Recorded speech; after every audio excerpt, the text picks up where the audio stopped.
সরকার পতন আন্দোলনের জন্য জামাত ইসলাম একটা ডেডিকেটেড ছিল। তারা দীর্ঘদিন, আপনারা জানেন, পাকিস্তান যখন বিরুদ্ধে আমরা যখন যুদ্ধ করি, তখনও এই জামাত ইসলাম আলবদর বাহিনী, রাজাকার বাহিনী তৈরি করে পাকিস্তানি বাহিনীকে মানে করেছিল, মানে মদত করেছিল। ঠিক, জি।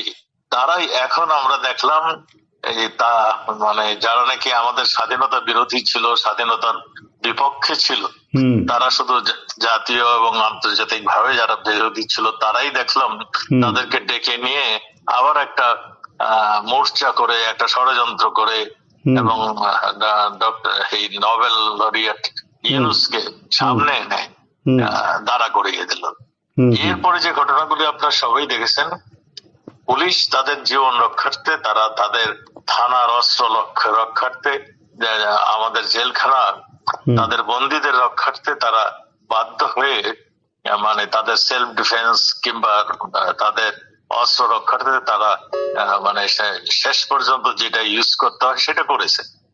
এতে ক্ষয়ক্ষতি হয়েছে, এতে জানা কিছু রক্ত ঝরেছে, এবং যে সমস্ত রক্ত ঝরেছে এটা সবগুলোই এই হয় থানা লুট করতে গিয়েছে কিংবা কিংবা এমন কিছু কর্মকাণ্ড করছিল তখন জানমালের নিজেকে রক্ষা করতে পুলিশ গুলি করতে বাধ্য হয়েছিল।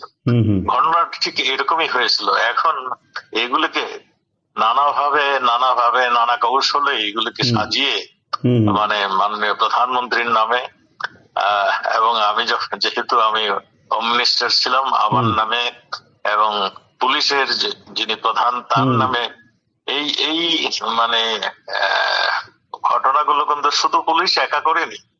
কারফিউ যখন দেওয়া হয় তখন বিজিবিও ছিল, আর্মিও ছিল এবং আনসার বাহিনীও ছিল।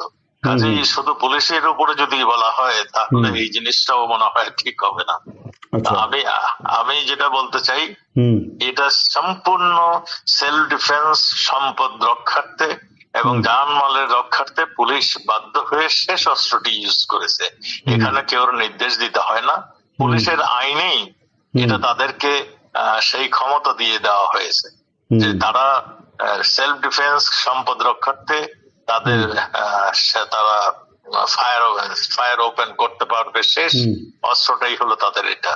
এখানে সেই জন্যই কিছু ক্ষয়ক্ষতি হয়েছে। এইখানে যতগুলো মানুষ হত হয়েছে কিংবা হত্যা হয়েছেন, এর মধ্যে শুধু যে বিদ্রোহ যারা করেছেন তারাই নয়, ছাত্র সংখ্যা তো যথেষ্টই কম, অন্যান্য যারা ছিল তারা এই সংখ্যায় জড়িত হয়েছে। এবং এখানে ছাত্রলীগের ছেলেরাও মানে হত হয়েছেন, এখানে আওয়ামী লীগের ছেলেরাও হত হয়েছেন।